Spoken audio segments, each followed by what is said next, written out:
Comienzo a la charla.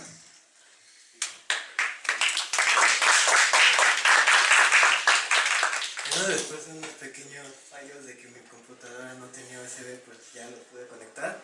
Y esta es una segunda parte de una plática que ya habían dado el lunes, si no me equivoco, el licenciado Jaime Gamón, y una introducción a lo que vendría siendo la geometría riemanniana. Ahorita voy a dar como quiera un repaso para los que no alcanzaron a venir, y pues los que vinieron, pues ya van a aprovechar más la plática, supongo.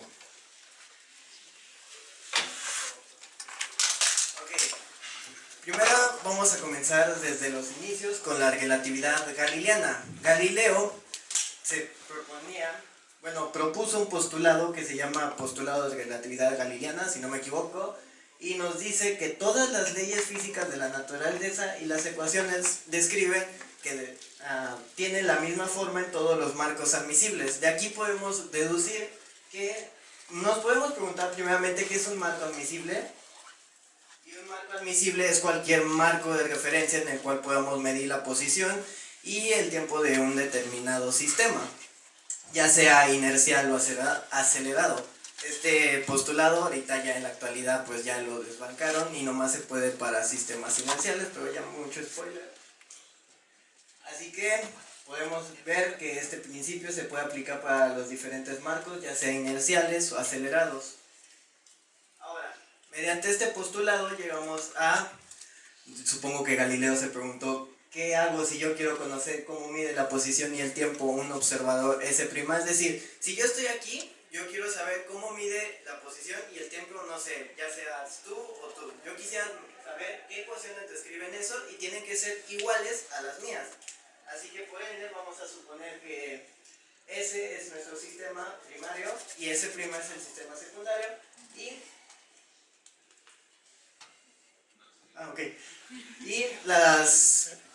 las coordenadas del marco de referencias S estarán dadas por x1, x2, x3 y st. En la antigüedad pues no existía el st, que es la distancia en tiempo luz, si no mal me equivoco. x1 son las coordenadas espaciales y nos van a indicar la posición que va a tener nuestro sistema.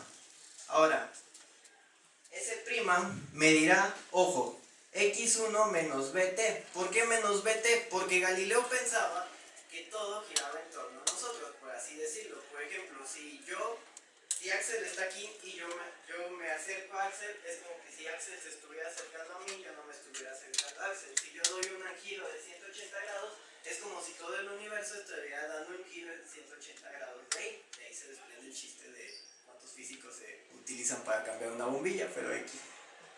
Ahora, el st, el tiempo, no cambió en nada. Esto es porque ahí antes se pensaba que el tiempo era absoluto y el espacio era absoluto. ¿Qué quiere decir esto? Newton, ya me voy un poquito más hacia adelante en el tiempo, Galileo es de 1500 por ahí.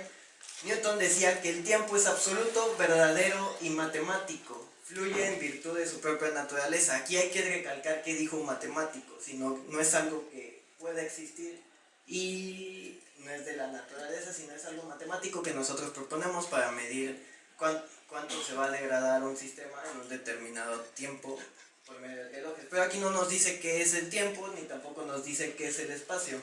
El tiempo, es decir, pasa en virtud para todos y va a ser igual para todos, para Newton, pero pensaba eso y pues se quedó durante muchos años eso, pero después los filósofos vieron de que esos postulados que están más o menos redactados como lo dijo él, no nos dicen absolutamente nada de qué es el espacio ni qué es el tiempo y hasta la actualidad todavía creo que no sabemos qué es el espacio.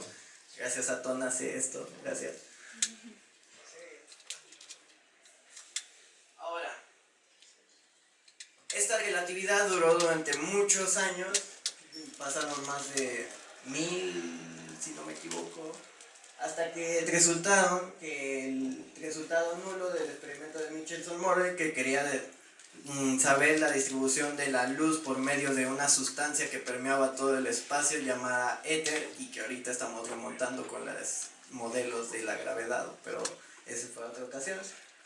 Ahora, Michelson-Morley tenían experimentos esos nulos, era un interferómetro y no salía absolutamente nada. De ahí se desprenden las teorías de Lorentz y Fierz-Legrand, que describían como que querían, por así decirlo, medían una contracción, pero no las tomaron muy en cuenta.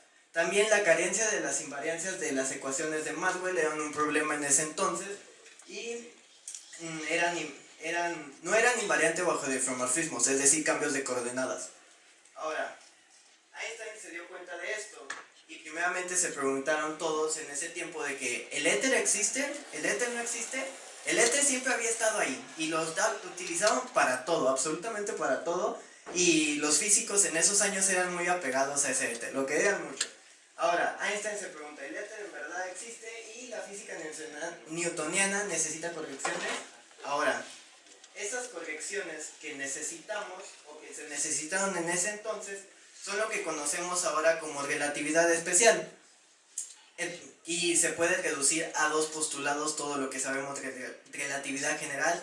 Y Einstein en su libro de El significado de relatividad nos propone el primer postulado, que nos imaginemos un sistema K inercial y cualquier otro sistema K' dotado de movimiento uniforme y sin rotación alguna con respecto de K, también será un sistema inercial y las leyes de la naturaleza serán concordantes entre sí. Eso es lo que nos dice el primer postulado de la relatividad especial. Ahora, este postulado desbanca al postulado de la relatividad galileana de antes y nomás lo limita hacia marcos de referencia inerciales. ¿Qué son los marcos de referencia inerciales? Son aquellos marcos en los que se cumple la primera ley de Newton. Si se cumple la primera ley de Newton, es un marco inercial.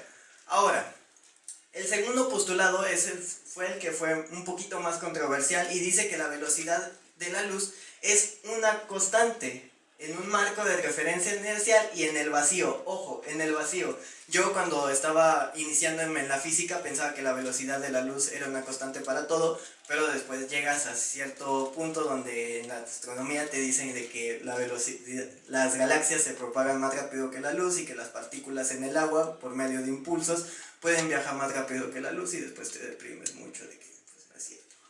Así que sí, es muy importante eso de remarcar en el vacío. Ahora, esto nos venía a contradicciones con la relatividad galileana y Einstein lo que hizo fueron las transformaciones de Lorentz. Si tomamos esto con las transformaciones galileanas, podemos viajar más rápido que la luz y eso no nos gusta a nosotros.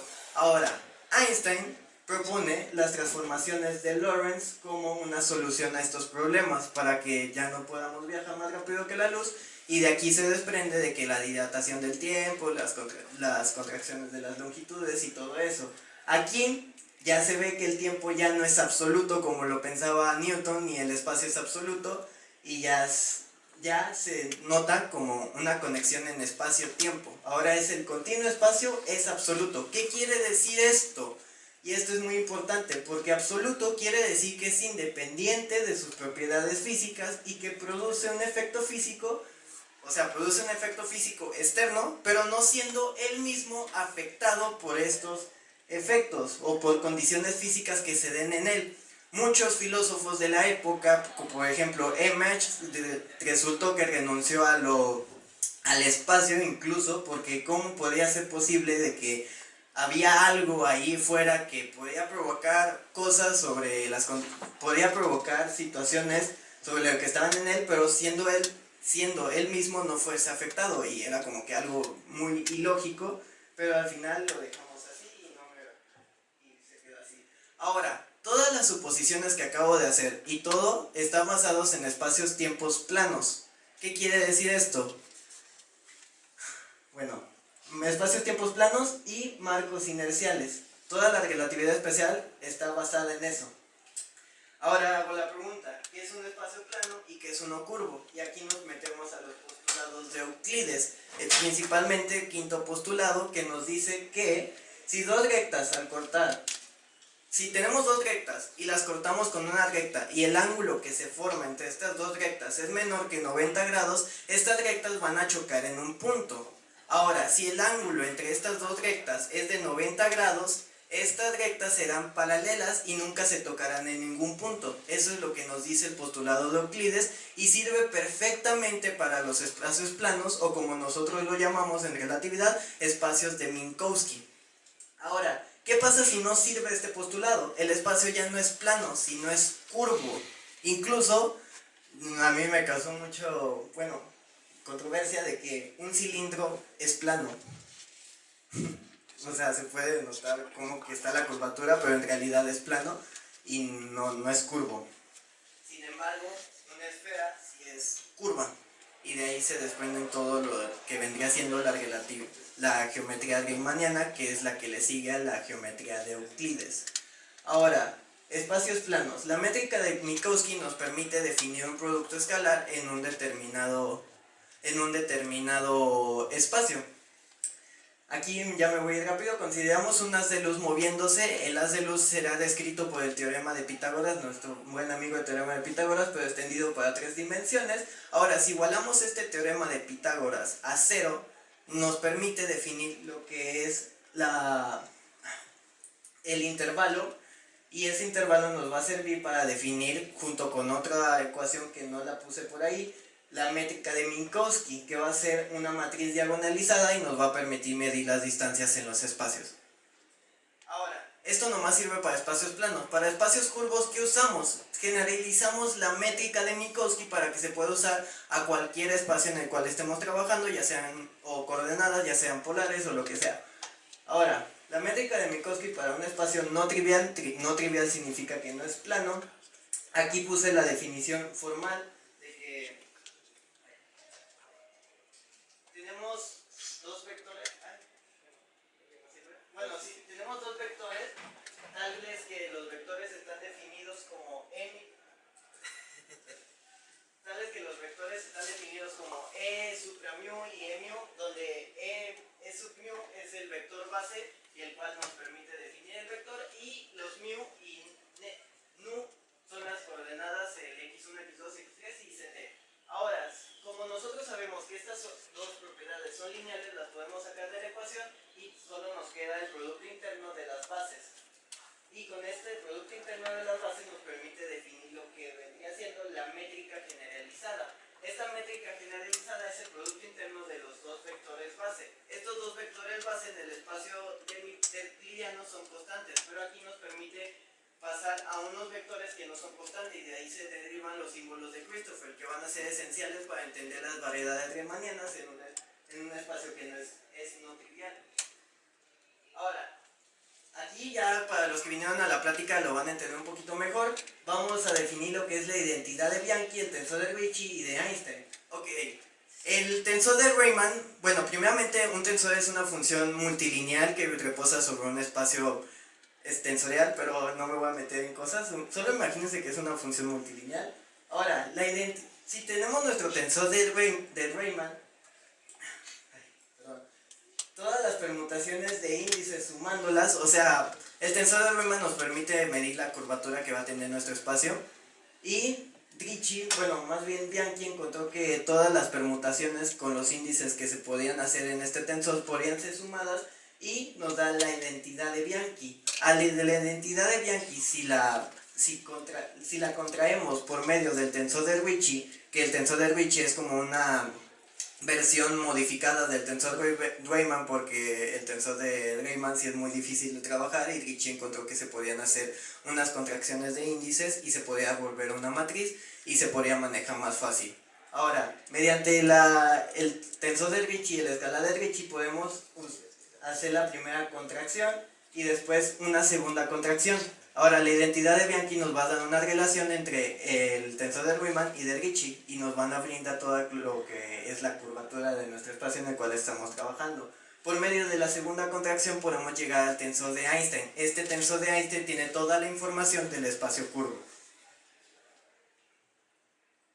Ahora, ya sabiendo esto del tensor de la curvatura, pasamos a lo que vendría siendo la energía-momento. En relatividad especial usamos lo que es el cuadrimomento para describir la energía y el momento que va a tener un sistema en un determinado tiempo. Aquí no pude poner los resultados, pero ya lo pueden buscar. Ay, perdón. están muy fáciles y ahí se desprende de que la energía es equivalente a la masa, pero esto no nos sirve porque si queremos un conjunto de partículas o un medio continuo, tendríamos que usar un tensor de rango 2 que es una matriz y ya nos va a decir todas las componentes, que es la energía de densidad, el momento de densidad, la presión, y nos va a dar una buena descripción de lo que va a ser la energía y el momento de un conjunto de partículas o un medio continuo. Con esta definición podemos redefinir el santo grial de la física, que es la ley de conservación de la energía, y la definimos por medio de, esta es una derivada parcial en torno de sub mu por t mu y el tensor de energía momento.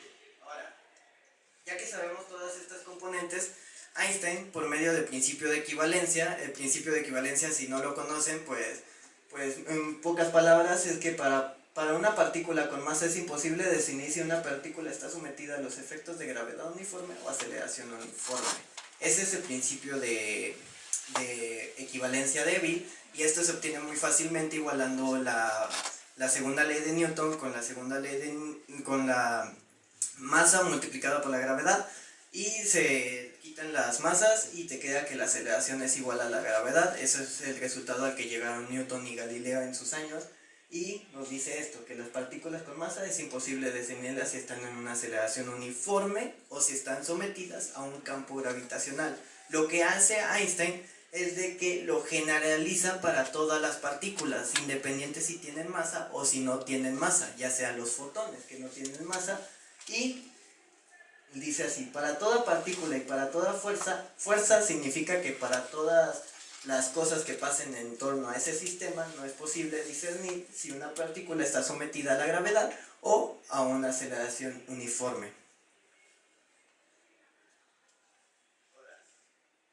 Ahora, si nosotros imaginamos un sistema K inercial y si imaginamos otro sistema K que no sea inercial y queremos saber cómo mide la posición y la distancia en nuestro espacio curvo, tendríamos que encontrar las transformaciones que nos dicen. Y aquí es donde juega de nuevo la métrica. Esta es diagonalizada, es de que la matriz tiene puros ceros en sus diagonales, y pues está más cool ponerlo así y más sencillito. Ahora, aquí vemos que E está elevado a Gx. Si nosotros volvemos este objeto a cero, nos queda la métrica de Minkowski de nuevo, que es la intensidad del campo gravitacional, y x es la distancia. Ahora, por medio del principio de equivalencia y esto que nos está diciendo, podemos concluir que la masa es la causante de la deformación de la deformación geométrica del espacio-tiempo, porque aquí tenemos la intensidad del campo gravitacional, y por medio del principio de equivalencia podemos llegar a esa definición que está aquí bonita. Y ahora podemos concluir finalmente con que la masa es causante de la deformación. ¿Qué es la masa? La energía. ¿Y qué nos brindaba la energía? Bueno, ¿qué nos describía la energía y la masa de un sistema? Pues el tensor de energía-momento, o la ley de conservación de la energía y momento. ¿Y qué nos definía la deformación geométrica del espacio-tiempo? Pues el tensor de Einstein, que nos daba toda la información de la curvatura.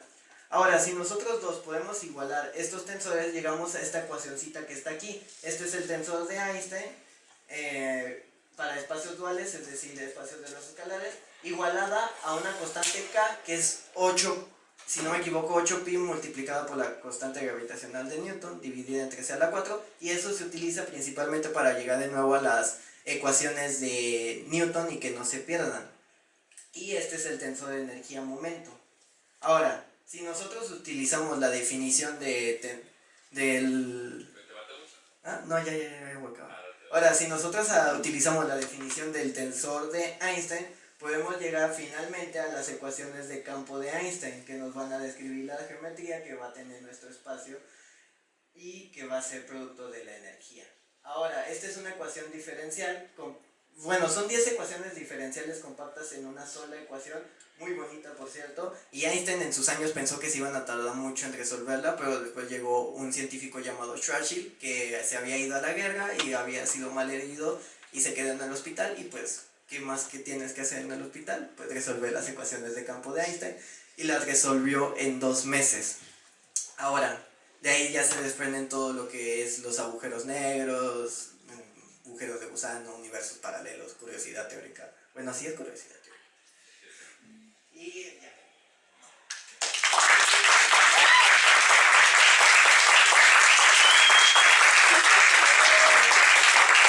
Agradecemos a nuestro futuro compañero Alejandro Garza Torres. Sí, Garza Torres. García Torres. Ahorita empezaremos la comida. Si tienen algunas dudas, les pueden preguntar a Alejandro. Y yo quiero concluir diciendo que pues seguramente Alejandro tiene mucha más noción de relatividad que muchos de nosotros de aquí, incluyéndome. Entonces, pues creo que con el interés que, si nosotros tuviéramos ese mismo interés que él tiene, pues podríamos estar igual. Sí, es todo. La comida va a ser ahorita en el salón polivalente, justo ahorita está empezando, si quieren acompañarnos, y nos vemos aquí otra vez a las 3:35.